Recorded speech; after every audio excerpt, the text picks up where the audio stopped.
नमस्ते दोस्तों। ऑरा में आपका स्वागत है। बात सीधी करते हैं। एक मर्द या एक इंसान की सबसे बड़ी ताकत क्या होती है? उसका कंट्रोल अपने दिमाग पर, अपने फैसलों पर और अपने शरीर पर। लेकिन जब वो कंट्रोल छूटने लगता है, जब आपका अपना ही शरीर, आपका अपना ही मूत्राशय, ब्लैडर आपको गुलाम बना लेता है, तो इंसान अंदर से टूटने लगता है।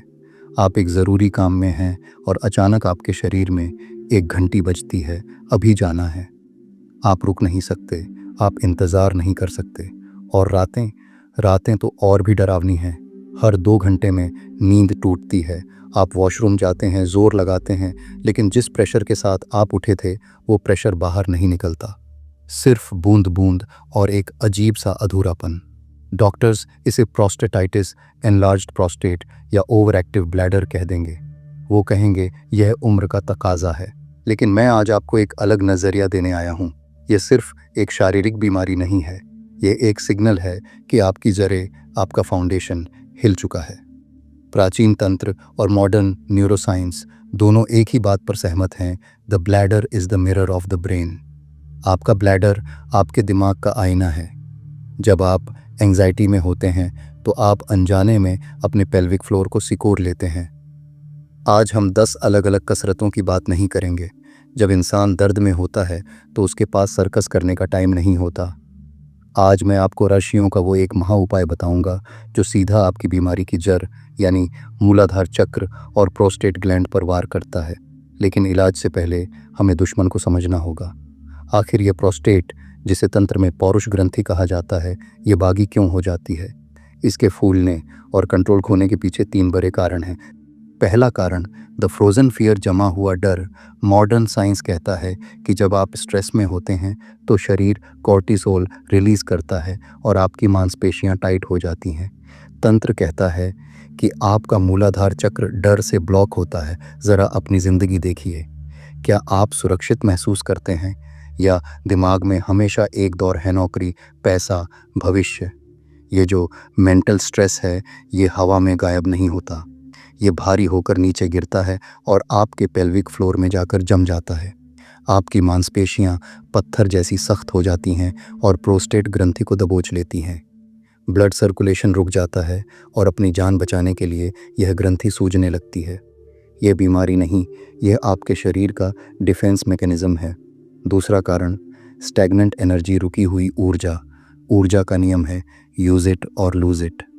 हमारे शरीर में खून और ऊर्जा का बहाव नदी जैसा होना चाहिए। लेकिन जब हम अपनी सेक्सुअल एनर्जी का सही इस्तेमाल नहीं करते तो हम उसे बहुत ज़्यादा खर्च कर देते हैं, या फिर हम सिर्फ दिमाग में विचार पालते रहते हैं और उसे रिलीज़ नहीं करते, तो वहाँ कंजेस्शन हो जाता है। वहाँ खून का दौरा बढ़ जाता है, लेकिन उसे निकलने का रास्ता नहीं मिलता। इसे आयुर्वेद में अपान वायु का बिगड़ना कहते हैं। यह फंसी हुई गर्मी अंदर ही अंदर सड़न पैदा करती है, जिसे मेडिकल साइंस इन्फ्लेमेशन कहता है। तीसरा कारण, एसिडिक लाइफस्टाइल। हमारा शरीर वही बनता है जो हम खाते हैं। अगर आप बहुत ज़्यादा मिर्च, मसाला, कैफ़ीन या जंक फूड डाल रहे हैं तो आपका खून एसिडिक हो जाता है। और प्रोस्टेट ग्रंथि शरीर का सबसे नाजुक हिस्सा है। ये तेजाबी खून जब वहाँ से गुजरता है तो वो उसे जलाता है, और जलने पर शरीर क्या करता है, वो वहाँ पानी भेजता है जिसे हम सूजन कहते हैं। तो समझिए, समस्या 3 तरफ से है। डर ने मांसपेशियों को जकड़ रखा है, रुकी हुई ऊर्जा ने गर्मी बढ़ा रखी है, और गलत खानपान ने सूजन पैदा कर दी है। नतीजा, पेशाब की नली दब गई है, रास्ता ब्लॉक है, ब्लैडर भरा है, लेकिन गेट नहीं खुल रहा। इसीलिए आपको बार बार लगता है कि जाना है, लेकिन काम नहीं बनता। अब इसका समाधान क्या है? हमें एक ऐसी क्रिया चाहिए जो मैकेनिकल और स्पिरिचुअल दोनों काम करे, जो प्रोस्टेट को एक स्पंज की तरह निचोड़ दे ताकि गंदा खून बाहर निकले, जो वहाँ ताज़ा ऑक्सीजन पहुँचाए, और जो आपके मूलाधार से उस पुराने डर को धोकर साफ कर दे। और यह काम दुनिया का सिर्फ एक आसन कर सकता है। वो आसन जो इंसान के जन्म लेने की स्थिति है, वो आसन जो धरती के ग्रेविटी का इस्तेमाल करके आपको हील करता है। उसे कहते हैं मालासन, द योगी स्क्वाट। लेकिन रुकिए, सिर्फ उगधूम बैठने को मालासन नहीं कहते। अगर सिर्फ बैठने से यह ठीक होता तो मज़दूरों और गांव वालों को यह दिक्कत कभी नहीं होती। राज बैठने में नहीं है, राज उस बैठने के दौरान की जाने वाली एक गुप्त तांत्रिक क्रिया में है जिसे अश्विनी मुद्रा कहते हैं। अश्विनी मुद्रा प्लस मालासन। जब आप इन दोनों को मिला देते हैं तो शरीर के अंदर एक ऐसा वैक्यूम बनता है, एक ऐसा करंट पैदा होता है जो मेडिकल साइंस की समझ से परे है। यह प्रोस्टेट की सूजन को मोम की तरह पिघला देता है और आपके ब्लैडर कंट्रोल को वापस आपके हाथों में सौंप देता है।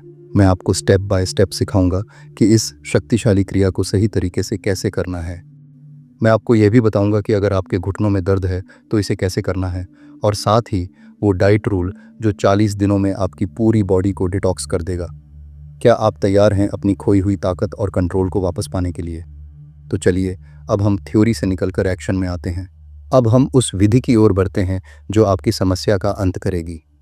सबसे पहले अपने जूतों को उतार दें। हमें नंगे पैर जमीन के संपर्क में आना है। यह कोई अंधविश्वास नहीं है, यह अर्थिंग का विज्ञान है। जब आपके पैर जमीन को छूते हैं तो शरीर का अतिरिक्त वोल्टेज और स्ट्रेस डिस्चार्ज होता है। खड़े हो जाएं और अपने पैरों को कंधों से थोड़ा ज़्यादा खोल लें। पंजों को बाहर की तरफ घुमाएं। अब बहुत धीरे धीरे अपनी रीढ़ की हड्डी को सीधा रखते हुए नीचे बैठना शुरू करें। यहाँ मैं एक बहुत व्यावहारिक बात कहूँगा। मैं जानता हूँ कि प्रोस्टेट या ब्लैडर की दिक्कत अक्सर एक उम्र के बाद होती है। घुटने सख्त हो सकते हैं, वज़न ज़्यादा हो सकता है। अगर आप पूरा नीचे नहीं बैठ पा रहे या आपकी एड़ियाँ ज़मीन से ऊपर उठ रही हैं तो रुकिए। हमें शरीर से कुश्ती नहीं लड़नी है, हमें उसे मनाना है। एक तौलिया रोल करें और अपनी एड़ियों के नीचे रख लें या फिर दीवार का सहारा लेकर बैठें। हमारा मकसद जिम्नास्टिक करना नहीं है, हमारा मकसद है कि आपका पेल्विक एरिया और हिप्स पूरी तरह से खुल जाएं। जब आप इस तरह बैठते हैं तो ध्यान दीजिए, आपकी जांघें आपके पेट के निचले हिस्से को दबा रही हैं। गुरुत्वाकर्षण बल आपके मूत्राशय और प्रोस्टेट को नीचे की तरफ खींच रहा है। वहाँ खून का दौरा अचानक बढ़ गया है। यह स्थिति अपने आप में हीलिंग है। अब अपने हाथों को नमस्ते मुद्रा में लाएं और अपनी कोहनियों से घुटनों को बाहर की तरफ धकेलें। रीढ़ की हड्डी सीधी रखें, गर्दन सीधी रखें और अपनी आंखें बंद कर लें। अब हम इसमें वो अंतिम चाबी लगाएंगे जो इसे साधारण स्क्वाट से एक मेडिकल ट्रीटमेंट बना देती है। हम करेंगे अश्विनी मुद्रा। अश्विनी मुद्रा का विज्ञान बहुत सरल है। इसे पंप फ्लश तकनीक समझिए। मालासन में बैठे बैठे एक गहरी सांस अंदर लें। अब अपनी सांस को रोकें और अब अपने गुदाद्वार और पेशाब के रास्ते यूरिथ्रा की मांसपेशियों को अंदर और ऊपर की तरफ खींचें, जैसे आपको बहुत ज़ोर से टॉयलेट लगी है और आप उसे रोकने की पूरी ताकत लगा रहे हैं। उस दबाव को महसूस करें। यह दबाव सीधा आपकी प्रोस्टेट ग्रंथि पर पड़ रहा है, यह उसे निचोड़ रहा है। इसे 3 सेकंड के लिए रोक कर रखें। 1, 2, 3 और फिर छोड़ दें। पूरा ढीला छोड़ दें। Squeeze, hold and release. इसे एक लय में करना है। मालासन में बैठे हुए आपको 10 से 15 बार यह पंपिंग करनी है। अब इसके पीछे का मॉडर्न साइंस समझिए। आपकी प्रोस्टेट ग्रंथि एक गंदे स्पंज की तरह हो गई है जिसमें पुराना खून और टॉक्सिन्स भरे हुए हैं। जब आप स्क्वीज़ करते हैं तो आप उस गंदे खून को बाहर धक्का देते हैं, और जब आप रिलीज़ करते हैं तो ताज़ा ऑक्सीजन से भरा हुआ खून वहाँ तेज़ी से घुसता है। यह जो खून का आना जाना है, यह वहाँ की मृत कोशिकाओं को फिर से ज़िंदा कर देता है। सूजन कम होने लगती है और सबसे ज़रूरी जो नसों का कनेक्शन आपके दिमाग से टूट गया था, जिसकी वजह से आपका होल्ड ख़त्म हो गया था, वो कनेक्शन फिर से जुड़ने लगता है। आप अपने नर्वस सिस्टम को फिर से सिखा रहे हैं कि मालिक कौन है। लेकिन रुकिए, काम अभी पूरा नहीं हुआ है। बीमारी शरीर से पहले ऊर्जा शरीर में होती है। जब आप ये क्रिया कर रहे हों तो अपनी बंद आँखों से अपने मूलाधार पर ध्यान लगाएं। आमतौर पर हम वहाँ लाल रंग देखते हैं, लेकिन यहाँ गर्मी और जलन है, इसलिए हम शीतलता का प्रयोग करेंगे। कल्पना करें कि हर बार जब आप मांसपेशियों को छोड़ते हैं तो एक ठंडी नीले रंग की रोशनी आपके प्रोस्टेट और ब्लैडर को धो रही है। महसूस करें कि वहाँ की जलन शांत हो रही है। महसूस करें कि वो जमा हुआ डर धुएं की तरह बाहर निकल रहा है। अपने मन में कहें, मैं सुरक्षित हूँ, मेरा कंट्रोल वापस आ रहा है। अब सवाल आता है, इसे कब और कितना करना है। इस क्रिया को आपको दिन में 2 बार करना है। सुबह एम्प्टी स्टमक फ्रेश होने के बाद। यह आपके ब्लैडर को दिन भर की चुनौतियों के लिए तैयार करेगा। शाम को बिफोर डिनर। खाना खाने से ठीक पहले यह सुनिश्चित करेगा कि आपको रात भर बार बार उठना न पड़े और आपकी नींद गहरी हो। शुरुआत में सिर्फ 2 मिनट बैठें, धीरे धीरे बढ़ाकर 5 मिनट तक ले जाएं। अगर घुटनों में बहुत तेज दर्द है तो आप कुर्सी पर बैठकर भी अश्विनी मुद्रा कर सकते हैं, लेकिन मालासन का असर 10 गुना ज़्यादा होता है। लेकिन दोस्तों, अगर आप एक तरफ योग कर रहे हैं और दूसरी तरफ शरीर में जहर डाल रहे हैं तो कोई फ़ायदा नहीं होगा। अगर आपको प्रोस्टेट या पेशाब की कोई भी दिक्कत है तो अगले 40 दिनों के लिए ये 3 नियम पत्थर की लकीर मान लें। नियम 1, मिर्च बंद। लाल मिर्च प्रोस्टेट के लिए आग है। यह सूजन को तुरंत बढ़ा देती है। अगले 40 दिन सादा सात्विक भोजन करें। अपने अंदर की आग को शांत होने दें। नियम 2, कैफीन बंद। चाय और कॉफ़ी ड्यूरेटिक हैं, यानी ये शरीर से ज़बरदस्ती पानी निकालते हैं और ब्लैडर की दीवारों को छील देते हैं, इरिटेट करते हैं। शाम 5 बजे के बाद चाय कॉफ़ी को हाथ भी न लगाएं। नियम 3, सूर्यास्त का नियम। सूरज ढलने के बाद अपनी किडनी को आराम दें। दिन भर खूब पानी पिएं, 3-4 लीटर पिएं ताकि फ्लशिंग हो, लेकिन शाम 7 बजे के बाद पानी पीना कम कर दें। अगर आप सोने से ठीक पहले 2 गिलास पानी पिएंगे तो दुनिया का कोई भी योग आपको रात को उठने से नहीं रोक सकता। दोस्तों, अंत में मैं आपसे एक बहुत ही निजी बात कहना चाहता हूँ। यह बीमारी इंसान का आत्मसम्मान खा जाती है। जब एक मर्द या कोई भी व्यक्ति यह महसूस करता है कि वो अपनी ही बॉडी को कंट्रोल नहीं कर पा रहा, तो वो अंदर से टूट जाता है। उसे लगता है कि उसका पौरुष, उसकी जवानी खत्म हो गई है। लेकिन आज मैं आपको याद दिलाना चाहता हूँ, आप टूटे नहीं हैं। आपका शरीर सिर्फ आपसे मदद मांग रहा है। वो चिल्ला रहा है कि नीचे देखो, अपनी जड़ों को देखो। यह मालासन और अश्विनी मुद्रा कोई साधारण कसरत नहीं है।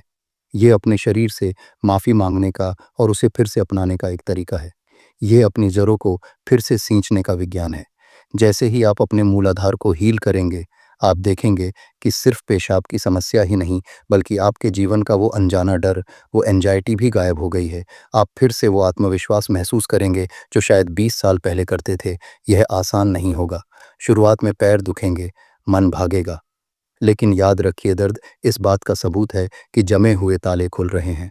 तो क्या आप तैयार हैं अपने कंट्रोल को वापस अपने हाथों में लेने के लिए? अगर हाँ, तो आज ही, अभी एक संकल्प लें। अगले 21 दिन तक आप इस नियम को नहीं तोड़ेंगे। आप रोज़ अपनी जड़ों को सींचेंगे और अपनी इस ऊर्जा को ब्रह्मांड में भेजने के लिए, अपने सबकॉन्शियस माइंड को जगाने के लिए नीचे कमेंट बॉक्स में अभी लिखें, आई एम हील्ड। जब आप हील्ड लिखते हैं तो आप बीमारी को नहीं, स्वास्थ्य को आमंत्रित करते हैं। आप अपने दिमाग को यह आदेश देते हैं कि हीलिंग शुरू हो चुकी है।